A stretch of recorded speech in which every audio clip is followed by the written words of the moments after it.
ఎత్తులో ఫెయిల్ అయ్యారు అనేది నడుస్తున్న చర్చ. ముఖ్యమంత్రి చంద్రబాబు నాయుడు గారు 3 రోజుల క్రితం జరిగిన మంత్రివర్గ సమావేశంలో మంత్రులు కూడా దీని మీద ఆయన ఒక దిశానిర్దేశం చేసినట్టయితే తెలుస్తూ ఉంది.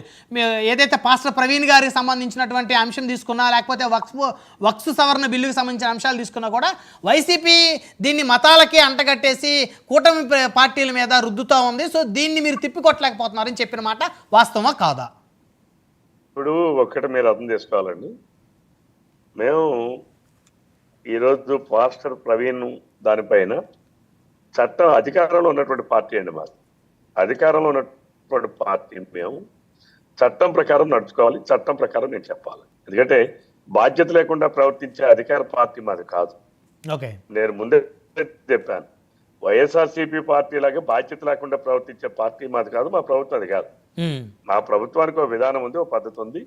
చట్ట ప్రకారం ప్రతిదీ చేస్తాం, చట్టం ప్రకారం ముందుకు నడుస్తాం.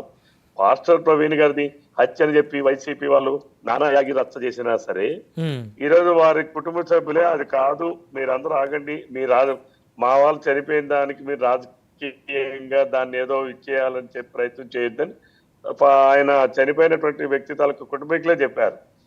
వాస్తవాలు ఏం చెప్పాయి? ఈరోజు పోలీస్ యంత్రాంగం ఏం చెప్పారు?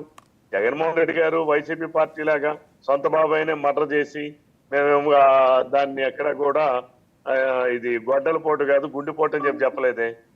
మేము చెప్పింది ఏదైతే చట్ట ప్రకారం విచారణ చేసాం, చట్ట ప్రకారం ఇన్వెస్టిగేషన్ చేసాం, చట్ట ప్రకారం అన్ని ఎవిడెన్స్ ఇస్తాం, ఈరోజు ప్రజలందరూ ముందుకు పెట్టాం. ఈరోజు వీళ్ళు చేసిన ఆరోపణలకి సమాధానం ఎవరు చెప్పాలి? That is investigation process. అలానే ఈరోజు మీరు చెప్పేటటువంటి రెండో అంశం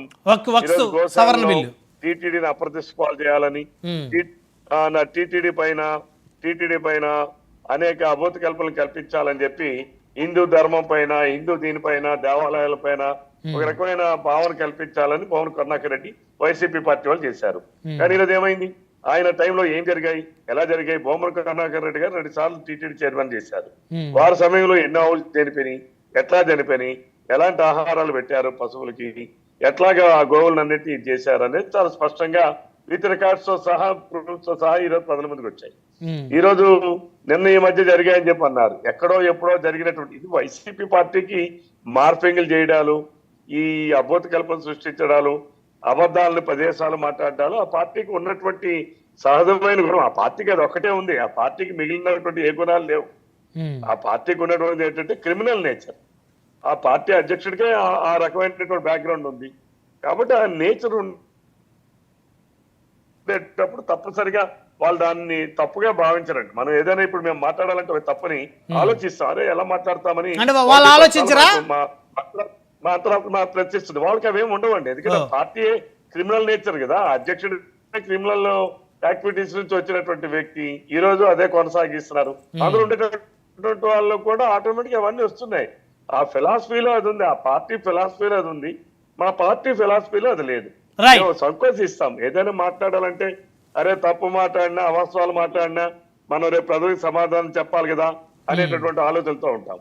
కానీ వాళ్ళకి అదేం ఉండదండి. ఆ లిమిటేషన్స్ ఉండవు. అదండి. కాబట్టి